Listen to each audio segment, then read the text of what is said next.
Hello, YouTube. I'm Captain Shar, mostly a retro gamer. Sometimes I do reaction content on YouTube, sometimes I do reaction content over on Patreon. Anyways, this is one of those times. Ooh, monkey. Donkey Kong 64, the complete history and cut content. You know what? We're just gonna jump into this because Donkey Kong 64 is back on the menu, boys, with it being released on the Switch too. I played my copy on the Wii U, and way back in the day, I played on the 64. Will I pick it up again? I don't know. Maybe.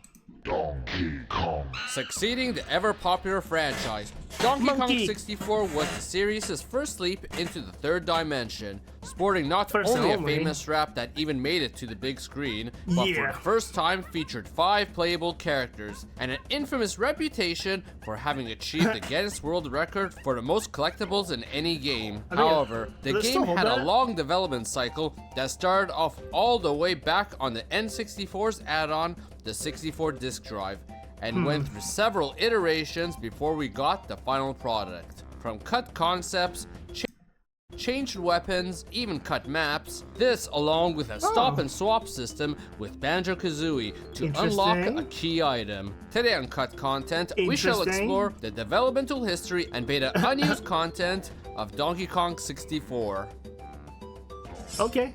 If you enjoy this video, please hit the subscribe button and hit the like button too to further support us and keep creating new videos. Smash Donkey Kong like 64's development began roughly between late 1996 and early 1997, just as the team at Rare had finished Donkey Kong Country 3. To continue with tradition hot off the heels of their last game, the game was being conceived as a mix of side-scrolling 2.5D along with linear 3D platforming sections, much like the ever-popular Crash Bandicoot at the time. This was conceived for the 64 disk drive, allowing for the larger space for this game. However, with how big Donkey Kong Country levels had been prior, to replicate that in 3D space was a major challenge to the team that was just starting to learn how to work in a 3D space. This would have resulted in very short and unsatisfactory levels. Instead, looking at the success of Super Mario 64 that instead made giant levels with multiple objectives, the team decided to change course and head into that direction instead. Because of the switch, the game's team had some key members, namely Banjo-Kazooie's co-designer George Andreas, to tackle this game considering his veteran knowledge of making a successful 3D platformer. And because Banjo-Kazooie was a success, Rare's co-founder, Tim Stamper, wanted to replicate that game's success in making this 3D Donkey Kong game into a game focusing on item collection. This being something specifically instructed for George Andreas to focus on. Now, because Banjo-Kazooie had already borrowed the buddy system from Donkey Kong Country flawlessly, the team decided to take that and put it on crack by expanding the roster beyond the usual 2. At first, the idea was to only bring back characters that had already been in the series, but was quickly changed. This now included bringing in the new Kong, Lanky Kong, who at the time looked like a very generic orangutan, as well as a very different Tiny Kong, being male, wearing a fez and a vest, looking like a clear influence from Abu of Aladdin. Was eventually changed to female to prevent an all-male cast. Along with the inclusion of the new Chunky Kong and the returning Diddy and Donkey Kong, this made the complete DK crew. And with that, several familiar faces were set to return too, including Cranky Kong, King K. Rool, and even Wrinkly Kong, who was originally set to be alive in this game, like in the previous game. But when they needed a ghost character, they killed her off. Really? Brutal. Eventually, by 1998, things were starting to change for the Nintendo 64. Many games were jumping ship from the 64 disk drive to becoming regular Nintendo 64 games out of the uncertainty and the delays of the console. This included games such as Zelda 64 and now Donkey Kong 64 too. Up to this point, the game hadn't been seen by the public yet, but finally in 1998, a promotional trailer was shown off. The game looked rougher, with the lighting being brighter and not as stylized. In fact, the UI was quite different, such as instead of having watermelons for health, there was a pie chart for health, a possible influence from Mario 64. As well, there appears to be a life counter back then. Here, they used Diddy's head as a placeholder, and found within the data of the final game, this was replaced by a balloon too, but eventually the life counter was just removed entirely. On top of that, we even see one of the game's bosses, Mad Jack, in a very early form, looking much more like a murderous clown in a box. Not just that, but his level was entirely different, and not the Interesting. big platforming challenge that it was in the final game. Okay, but fun fact: the Mad Jack boss. There's a clip out there from me where I soft locked the game by accident by killing the boss and myself at the same time unintentionally. stands out more is the fact that Donkey Kong had a realistic shotgun. He had a double Something we'll barrel. return to in a bit. Nintendo Power started showing off the game, featuring Diddy facing off against Crash in the minecart level, with that same brighter appearance compared to the final games. would prefer the brighter, Like prior but- to E3, Well, the games was suddenly announced to require the expansion pack, the first game on the console to do so, and would be packed in as such. Many weren't thrilled of this idea, as the ones who owned it didn't want to have a second redundant one. But this was as a result of the developers wanting to utilize vertex lighting to create a type of dynamic lighting within the game, as without the expansion pack, only heard of this vertex wasn't such a lighting possibility. from, and since Kaze. this was once on the 64 disk drive, this idea of dynamic lighting was in the works from the get-go. Falsely, many have thought over the years that this was due to a memory leak issue, but one of the engineers of Donkey Kong 64, Simon Craddock, confirmed that not to be the case. But the game's true reveal came in May at E3 1999, where a playable demo was also now available. The game overall still looked rougher than the final game, with different textures and physics in various spots. Textures like these ground textures here, along with some slight differences in level design, such as the it's vines fine. being higher off the ground. The demo itself featured a plethora of small and big differences. Some of these include a number of clearly in the works segments, like the early lighting of the Fungi Forest minecart level as seen earlier, shorter timers like the Get Out timer at only 10 seconds instead of 25, the banana porter pad being blank, different locations for objects like this banana porter being in front of Chunky's room instead, a single Hey, look coin at the instead of banana the 5 took green longer, coins from too. the final game, a golden banana instead of the DK pad in Jungle Japes, an appearance of the life balloon as a collectible item for the then existing life counter as seen here, an additional bonus stage located at the top of the lighthouse instead of the switch, which is done by Lanky here instead of Diddy for this specific minigame, which in this case, the Mad Maze Mall is done by DK instead of Diddy, who does it in the final game. There were also different Interesting. enemy placements, such as Clobbers being in the Frantic Factory when he is only in Angry Aztec and Gloomy Galleon in the final game. The game's title being displayed in 3D and abbreviated at that to DK64, and an appearance of the DK rap, featuring Donkey Kong and Diddy Kong with those same realistic guns seen in 1998 still here. Which is now the best time to focus our attention to Rare's composer, Grant Kirkhope, who was taking over Yep. for David Wise of the series. Grant Kirkhope was planning to focus on making more darker tones compared to the lighter ones he made for Banjo-Kazooie. Of course, that didn't stay entirely true, as the team decided to make a very infamous intro to the game. That Taking still inspiration lives on from since today. Banjo-Kazooie's tongue-in-cheek humor, Kirkhope went on to making the DK rap. Yeah.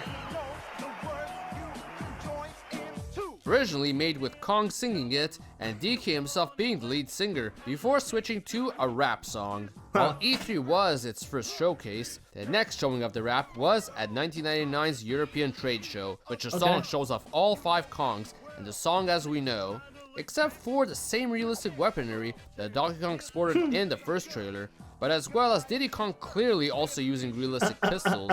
At that trade show, however, was Donkey Kong's very creator, the legendary Shigeru Miyamoto.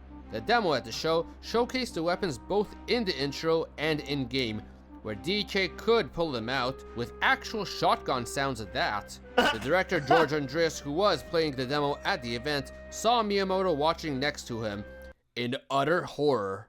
However, instead of telling Andreas to take the guns out entirely, he took out a piece of paper and drew what is a coconut gun to replace that very shotgun. Andreas was delighted by the idea and even decided to include coconuts as ammo inside. This being one of Miyamoto's few direct involvements with the game. But as the game's development continued, fair. various pushes to fine-tune the game were being done. Most notably were the amount of collectibles that were being constantly ramped up. Co-founder Tim Stamper kept pushing director George Andreas to add even more. Whenever Andreas presented a build that included more, he kept asking for even more. All in the enough. I continuous need attempt to more. further banjofy the game. In fact, the Banjo connection was so strong that there was even a Banjo-Kazooie fridge in Donkey Kong's house originally. This goes to the point of them wanting to include a stop and swap system. What this was a method of powering down the game and then swapping the card out with the Banjo-Kazooie cart in only 30 seconds. Then by doing the task in Banjo-Kazooie itself, you power that down and then put the DK64 cart back on in 30 seconds once again, and then you got what is known as an ice key, as was found in the data of the game, to unlock something in the game. This all utilizing the N64's RAM to exploit this feature. Presumably, this function was going to be used with this very fridge here, but alas, one major problem. It was somewhat of a risky maneuver in the eyes of Nintendo, as this was more an exploit that they were tampering with, and didn't want kids to accidentally swap to a different game that could potentially damage the other cart. This change was done so late in development that there were even official strategy guides that still pointed to an extra room in the Crystal Caves, for that extra room is believed to be what the ice key unlocks. And so ended the even closer connection of Donkey Kong 64 and Banjo-Kazooie. But with the game's release, a ton more were discovered within both its data and the data of the leaked kiosk demo of the game, featuring numerous cut models, cut bosses, altered maps, and even removed cutscenes. To begin, we'll go through this location by location to explore all that was cut and altered found within the data, starting with DK Island itself, specifically with Donkey Kong's treehouse level. As seen, the treehouse originally contained a fridge that had Banjo and Kazooie's image on it, likely meant for the stop and swap feature, but in addition, there are a few more concepts related to it here. First off, being an unused cutscene that pans to where that very fridge was, and then warps you to the Crystal Caves, where this feature was to be used. But as well, there are two additional spawn points within DK's house. The first spawns you in front of the doorway, specifically in front of the oil drum. The other in the center of the room, which is separate from the one that starts you off in the game actually. The purpose of these are unknown, but it is possible that one of these two could have been the return trip from Crystal Caves to here. In addition, outside of the treehouse itself, the railings were to have vines wrapped around them, which we have the texture here, as seen in these old screenshots too. Now on DK Island and the surrounding areas, there are a few slight differences here, one being this crown hatch that was found, meant to go on the base of the Crocodile Island crown, and was originally meant to open up it seems. Instead, all that we got in the final game was a black void. Fairy Island itself has 3 unused cutscenes, which all appear to have unfinished dialogue, potentially regarding the fairy collection of the game. In addition, there are some early versions of the palm trees here too. 3 of them in fact, this one being an oddity, in that it can't be climbed. Palm trees mainly appear on DK Island, and of course, Jungle Japes. Bringing us, of course, to Jungle Japes itself.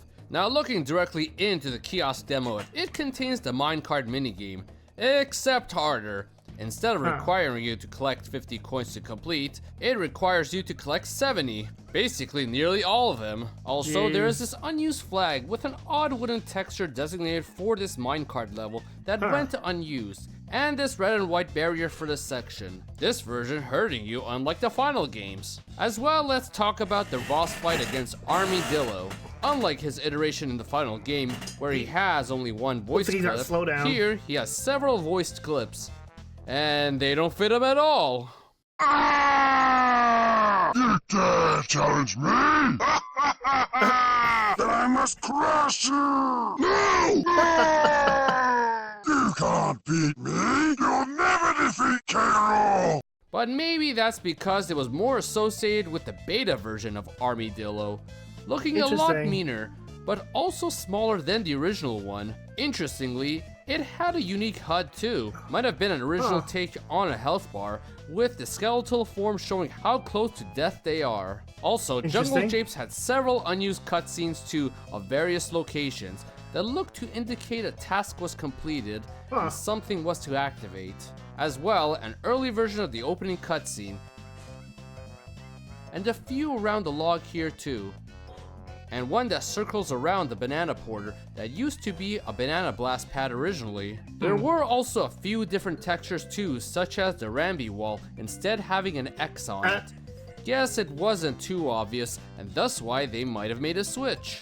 Speaking of Rambi, while at no point do we see him near water, he does have the ability to swim if he does Why? come across water.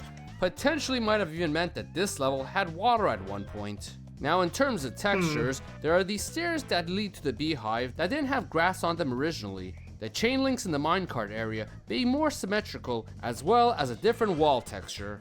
And the portrait of DK Island in the portrait room originally having an image of giraffes instead. Likely a placeholder. As well, in addition to palm trees seen earlier, a few more cut objects are found in Jungle Japes. These Okay. include this unused log tunnel, different from the one from the final Got game. holes. And finally, there are a few unused spawn points here too. One in front of the Chimpy charge gate, one only slightly ahead of the entrance, one being where the original Lenki exit door was originally, and the other Tiny's original exit door. Next up is Angry Aztec. Now the boss of this level is Dogadon. However, in the kiosk demo, he is only the boss of Crystal Caves, which the second fight at Fungi Forest never had him back then. Instead, it seems the snake boss with a necklace was going to be the original boss of Angry Aztec, which also had that old boss HUD too. A very fitting boss for an animal fitting of the desert, and in fact, we even have an early screenshot that featured this boss shot itself, lasers? in very low quality at that. Yeah, what quality? That is Looking like. very temple-like with the torches. A perfect fit for Angry guess I can't Aztec tell what the hell. indeed. Look at that. Now, interestingly, we Why have is- this room here in the demo Why is the containing mermaid several there? torches, a mermaid in a T-pose, and a zinger. Normally, we'd think this Mermaid's is just a test room, stacked. but seemingly it is listed as the boss room for the snake boss. The very Interesting. torches from the screenshot are seen here after all, but otherwise, everything else is different. My theory here being that once the boss was scrapped, they swapped out the map for the one that they were using for the other test rooms, and just used it Interesting. as another test room, which is why the mermaid and the zinger are around. As well, we have 4 unused objects too for an early version of this level, which include a pillar, a platform, and a taller platform and a gate. This along with several early textures too. One of these early textures seen in an old screenshot having grass on the archway. The grass looks as better, well though. as a different ground texture too, and different variations for the lava wall textures. Also, there are these cacti that aren't tied to any specific level, but it would make the most sense for them to appear in the one desert-like level of the game. Yeah. For Lanky's matching game, I it seems hated this that there game. were several different sound effects originally versus the final ones. These go.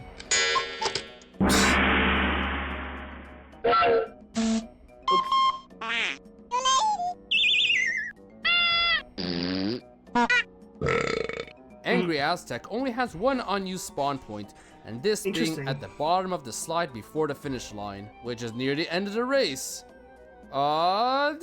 Now, Frantic Yeah. Factory was more explicit in what it made originally, in that it made toys with 2 signs existing for a toy machine boot up animation, and a sign that literally says toy machine. I mean, considering the boss, is this really a surprise? Speaking of which, let's talk about Mad Jack. Originally, he had a different model Yeah, he was seen in Sweet early Tooth. footage, with spinning tiles that matched the box found in the data. Potentially originally part of his attack? But it seems he received one more revision before the extreme makeover of the final game. Looking less killer clown here, and seems he also had a boxing glove variation too, for Okay. maybe when you approach him. Now alternatively, it is possible these were not even bosses, but more minions of the actual Mad Jack, where they Maybe. spawned from the side entrance of the original flat map to attack you. Now, interestingly, it seems at one point Armadillo was listed as the boss of Frantic Factory 2. Huh. A potential second take on him, kind of like how Dogadon was the boss of 2 locations in the final game. Okay. Either that or it was just a placeholder till Mad Jack was made. But the kiosk demo had a hidden test map of the actual Mad Jack fight too, and originally, he even sent flaming toy boxes at you instead of just fireballs. The level also had its own setup of unused textures, including early lobby textures and actual see-through grading that can't even be seen in early screenshots. Interesting. And I also, wonder if that was remember Performance cage Hog, though. Chunky Kong is stuck in? Well, there is a wooden version of it in the data that may have been its original form. And lastly, the level has one unused spawn point for the Toy Monster Factory in R&D. Normally, you can't warp here, and instead when you die, you just go to the level's entrance instead. Gloomy Galleon has its share of unused objects. For one, there is a small animated flag of Rare themselves. Now this is in the final game for the race, except it doesn't animate. However, originally it wasn't any of these, but a Kremlin Skull and Bones flag from DKC2. Oh. Furthermore, there are other objects for the race too, including these left and right flags. I would prefer the potentially for callbacks. directions in the race or even as a checkpoint. Luigi and There is also an unused cutscene Mario? for this map too. In the first instance, it shows you coming out of this chest and where to take the pearl to. Like the other maps, Gloomy Galleon has its own unused spawn points as well. Gloomy. One of them spawning you to the left of the barrel cannon underneath the window, the other for the race, whereby it determines which position you begin in. Now in the final game, you can only have a maximum of 3 melons for your life bar, which noticed that. starts you off of course with 1. However, within the data of the game, it seems you could upgrade that to 4 melons. It is as such a lot of believed that you melons. could have gotten the 4th upgrade as early as Gloomy Galleon. I mean, wouldn't having 2 pairs of melons make much more sense than having 1.5? Now, if we're gonna talk about the health bar, it is also what a you did good there. time to mention the existence of the old life counter, even if not tied to Gloomy Galleon. Originally, like the previous Yeah, Donkey Kong games, Smash logo. there was going to be a life counter, was Diddy's head as a placeholder, and then this fitting silver balloon taking its place, which was of course made as a 2D sprite. Losing life has this neat popping animation for it too. Also, there seems to be this portrait of Donkey Kong that was supposed to appear in the shipwreck of the level, much like Captain K. Rool's portrait. As well, there were different textures here too, such as this early wood texture for ships, and the treasure chest textures being very simple originally, Yeah, they look like lacking they've been moss out at of that, loggy as well as logs. the heart vents on the mechanical fish not having any punctures through their grates. Now this is one of the only maps that actually keeps its boss fight the same. I mean, where else would fit a fish? As well, it seems there was a test room for Puff Toss here. All stationary and clipping through the level.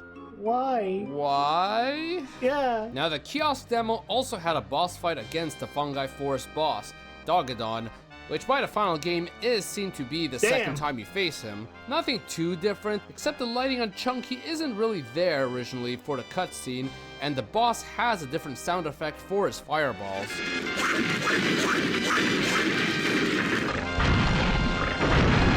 Doesn't tone it down or pitch it down. Strangely enough, in this demo, this boss was assigned to Crystal Caves instead. Okay. What was assigned to Fungi Forest was Puff Toss again. I know I just said he wouldn't fit anywhere else, and especially not a forest, but I guess maybe they wanted to make a round 2 of him in a forest pond or something? What? Either that or it was just a placeholder. Now, speaking of bosses, Fungi Forest's mini-boss, the giant spider, was supposed to have an intro cutscene to his fight too. Huh.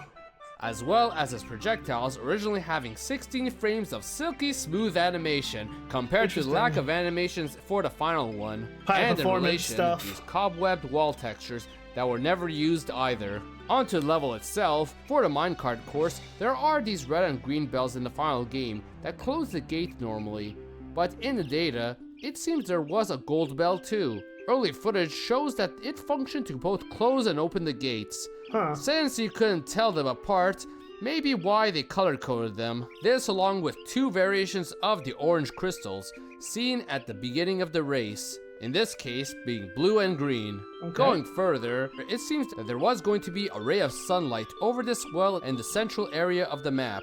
Huh. And then comes the textures, which one hilarious one is regarding the rabbit you race. When not racing, he normally sleeps, with his eyes open. Originally, he could close his eyes. A little mean of you there, Rare. And finally, Crystal Caves. As mentioned earlier, the Dogadon fight was originally assigned to I this feel cave, like as a lot found of these within the cuts kiosk have to demo. happen But as well, for there are space several constraints. unused spawn points. One that spawns you 2 Tiny's bonus barrel shrink hole, which some evidence in the data points to it being a Trough and Scoff's portal originally. Another spawns you at the center of the big kosher room, which normally can only be accessed via the tiny pad. This along with 5 scrapped exit points too. Also, there is an unused Seems ice strange for pedestal how much stuff that is looks cut. to belong to this level, being that it is the only level with sort of an ice theme. Now for cutscenes, the first involves a zoom in on the strong Kong barrel, which may be a hint to spawn it originally before you could use it. Next are a collection of 5 cutscenes that focus on the wrinkly Kong frozen entrance in various angles. Not sure what the purpose of this could have been, and another being an early intro cutscene for the caves.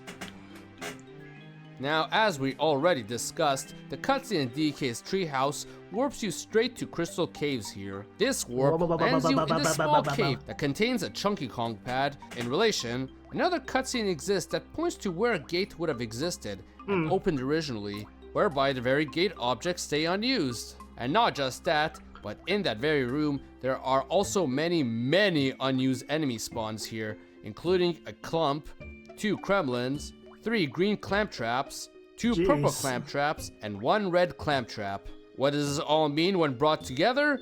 Absolute freaking mayhem!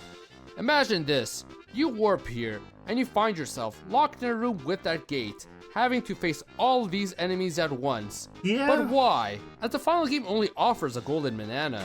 It's simply because it was part of the stop and swap system that they were making for the game. Stop and swap was a big initiative Rare was taking on that was actually originally discovered within Banjo-Kazooie, wherein the easiest way for them to make the stop and swap work would have had to require a memory card. So it would write the save file, write a save to the memory card, and then you could swap the game to the other game. That's the only way it would really have worked practically. Breezy Peak, you see a giant key spinning through an alcove, but it can't be obtained. But further in the data, there was a hidden menu called Stop and Swap. As mentioned, this was a system they were developing that would have you power down your console, swap the card out for another Rare related game that has swap and stop, such as going from Donkey Kong 64 to Banjo-Kazooie in only 30 seconds, do a task in that game, power it down again, and swap back, and then you've unlocked a special feature for said game. For Donkey Kong 64, you would have gotten that very ice key that was in Banjo-Kazooie, and considering this fridge had Banjo-Kazooie's face on it, it may have required the key to send you into that area. In fact, this old German strategy guide accidentally published an early version of that room that shows an extension of that very room here that doesn't exist in the final game, which is where the big prize may have been for defeating this crazy challenge. Also note, the red clamp trap is an unused enemy, which only is seen in cutscenes prior. And this brings us to Creepy Castle and its own mystery around Stop and Swap. In Creepy Castle, there is a museum room that has 2 rooms blocked off by glass. The only way to access these rooms is via a tiny Kong pad. One leads to a ferry, the other leads to a room that only has some bananas there, but there is this one special piece of decoration here, a soul pillar in a room blocked by glass. Outside of those bananas, there isn't anything in there. However, unlike the truck by the Saint Anne, this wasn't just meant as basic decoration, as Rare themselves have said that it indeed is a leftover from developmental fluctuations. And seems once more our friends the Germans released an early version of this map via their strategy guide here, which shows that a golden DK statue was going to be on that very pedestal to collect. Now, it is unknown what collecting it would have accomplished, but it has a very similar allusion to the ice key in Banjo being out of reach too, if this had stayed. Perhaps this would have been what another Rare game would have had you retrieve through a stop and swap, much as how this game was to retrieve the ice key.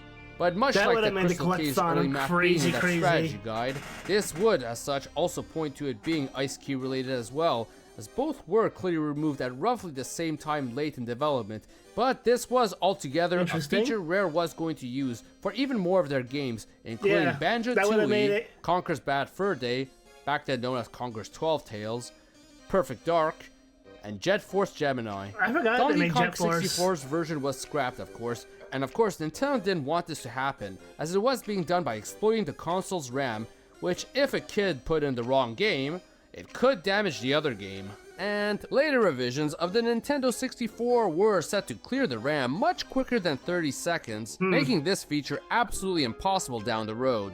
Now moving on to the rest of Creepy Castle, this followed by 2 unused objects for the castle, featuring a skull candle and a standing castle.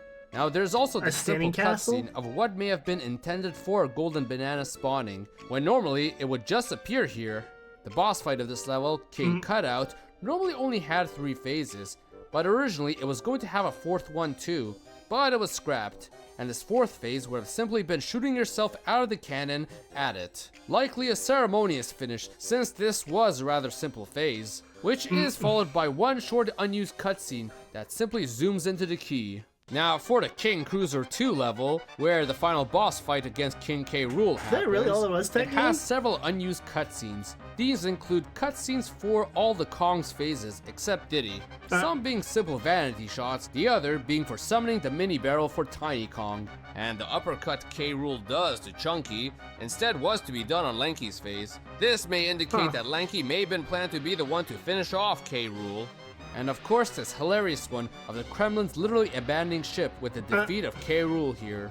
Now aside from what was found regarding specific levels, there are a ton of miscellaneous concepts too that are worth exploring. Starting with cut enemies. Who's this guy? In addition to the boss related ones as seen earlier and the red clamp trap, there are two other cut enemies. Yeah, who are these one being guys? this crab, or bug-looking enemy, potentially being the knick-knack from the previous games, as well as this cut recoil enemy from Donkey Kong Country 3 here, that went unused. Outside of enemies, a numerous amount of objects also went unused. These include singular ammo drops. While the game normally has ammo crates generate 5 pieces of ammo, there is also a variety to them that is never used that generates only 1. Again, Kinda like how performance. bananas have bunches of 5, but also individual ones too. A graphic for a bunch of golden bananas also exists, which may have been for the Interesting. HUD to showcase how many golden bananas you have. There were also blank pads instead of actual numbered banana porters found too, which the beta footage of the game shows at that. Yes, it was just a game of remembering which one went to which. Along with these, there were also these broken pots, along with an unbroken version too, a large variety of 2D plants and trees that would follow the camera like Mario 64's tree, these unused green and 2 double doors, this crate, a random giraffe head, this odd searchlight giraffe. with the moon right on the lens. Maybe it was something that would project the moon instead? This weirdly textured rock, a disco ball, and a blank canvas. There were also these effects for torches, including a campfire, sparkles that have a crackling sound effect, and this glowing metal orb. As well, this effect for smoky light too. Then there was these leftover switches, featuring a wave symbol on one, which may indicate that it was an underwater switch, while on the other hand there was this blank one here too. Unused platforms existed as well, like the soil patch, brick wedge, an odd tree stump that appears to have the Kong's face on it for some reason, and the tree stump ramp that looks like it might require Tiny Kong to go through it. As well, there's this beta door for the Trough and Scoff room that appears in every level. And it seemed the sky outside of Cranky Kong's lab was going to be dark, unlike the final games. And there were also several early graphics for the shop, including this gun here. So this is where Diddy would get his pistols back then.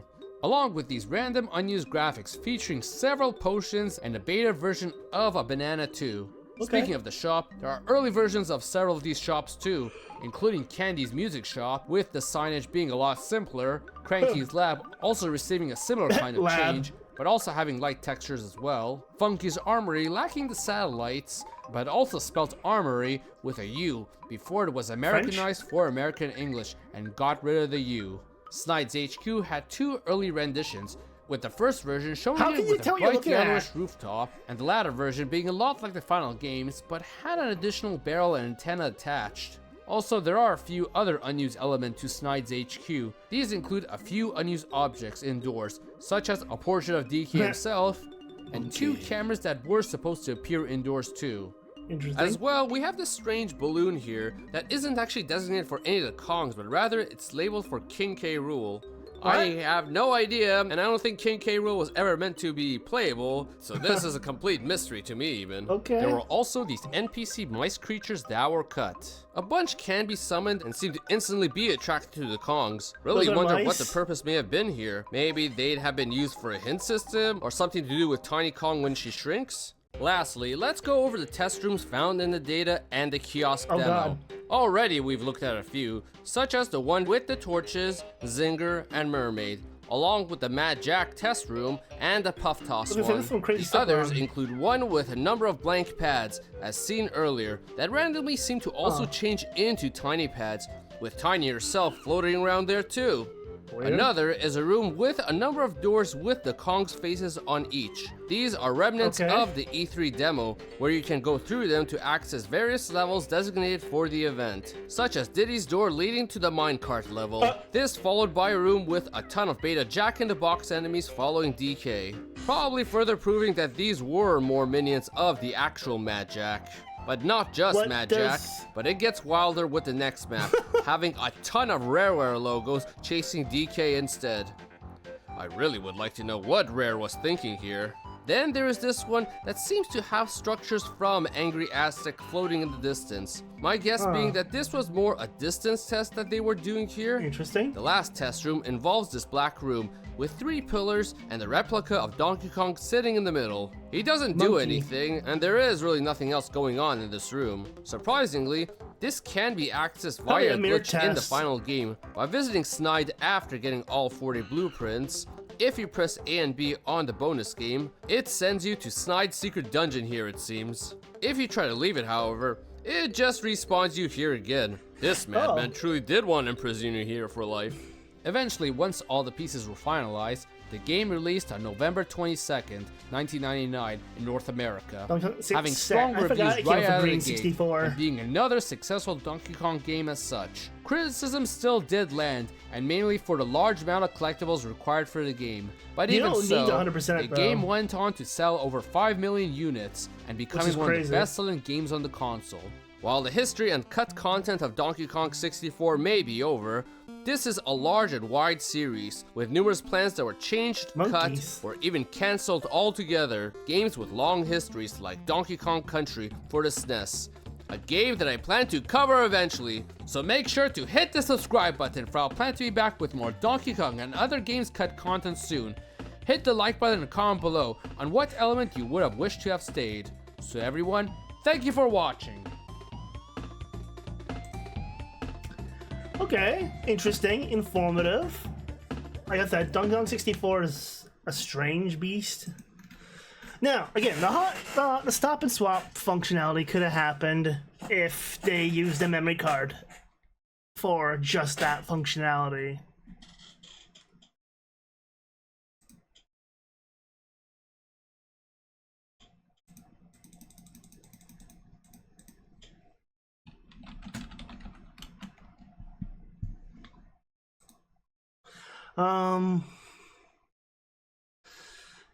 Yeah, like that's crazy, and I'm wondering how much of it had to be done for performance reasons. Because let's be real, the 64 was a nightmare for people to program for back in the day. Only now are programmers learning how to make it run really good. So Donkey Kong 64 is one of those games that probably does deserve a remake, though, in my opinion. So, like, it's not an awful game. It just has a lot going for it. You do not need to collect everything. Just like Mario 64. It's if you want to go for 100% and grab it all. That's completely up to you. If you want to just do the bare minimum and beat the game, you can. It can be a little tedious at times. Trust me, I streamed the game, and then I started using the save state functionality on the Wii U version, much like how people will use the rewind functionality on the Switch 2 version. But anyways, that's gonna be it for now.